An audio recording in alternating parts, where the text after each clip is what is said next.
नाज़रीन, नवाबशाह वेझो खॾर थाणे जी हद में मार्चवल मुमताज़ उनड़ जे खून सां इंसाफ़ न थियो। मक़तूल जे वारसनि क़ातिलनि जी गिरफ़्तारी लाइ एहतजाज कयो आहे। रिपोर्ट करे रहियो आहे एके डायरी। खॾर थाणे जी हद ॻोठ मोहम्मद साले उनड़ में ज़मीन जे तकरार ते क़त्ल थींदड़ मुमताज़ उनड़ जे भाउ मोहम्मद रमज़ान उनड़ पंहिंजे बिरादरी सां गॾु बेनज़ीराबाद प्रेस क्लब ॿाहिरां एहतजाजी मुज़ाहिरो कयो। हुन ई मौक़े ते मुज़ाहिरीन आवाज़ टीवी सां ॻाल्हाईंदे चयो त पंहिंजी ज़मीन में कमु करे रहिया हुआसीं त जमाली बिरादरी जा माण्हू आया ऐं असांजे भाउ मुमताज़ अली खे बेदर्दीअ सां कुहाड़नि ऐं खंजर जा वार करे क़त्ल कयो वियो। अहिड़ो इतलाउ असां पुलिस खे बि ॾिनो।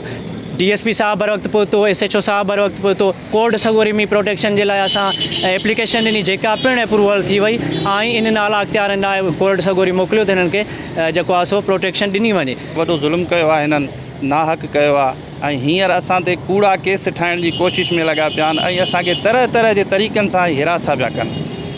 काफ़ी जॻहियुनि ते असांखे जे ॻोठ मां लंघनि था, हथियार खणी लंघनि था, माण्हुनि खे पिया चवनि असीं अञा उन्हनि सां विढ़ंदासूं।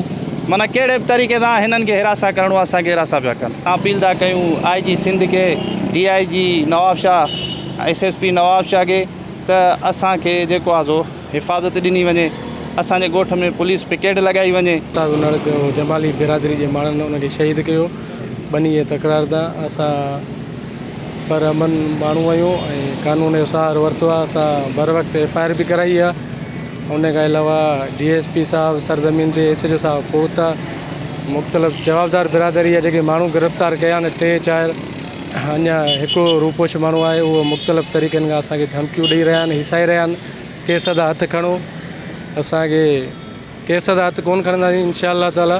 मुज़ाहिरीन IG सिंध, DIG शहीद बेनज़ीराबाद, SSP शहीद बेनज़ीराबाद समेत आला अदलिया खां घुर कई त केस में नामज़द जवाबदारनि जे अज़ीज़नि ख़िलाफ़ क़ानूनी कार्रवाई करे तहफ़्फ़ुज़ फ़राहम कयो वञे ऐं असांखां इंसाफ़ कयो वञे। कैमरामैन फरमानुल्लाह सां गॾु AK डायरी, आवाज़ TV न्यूज़, शहीद बेनज़ीराबाद।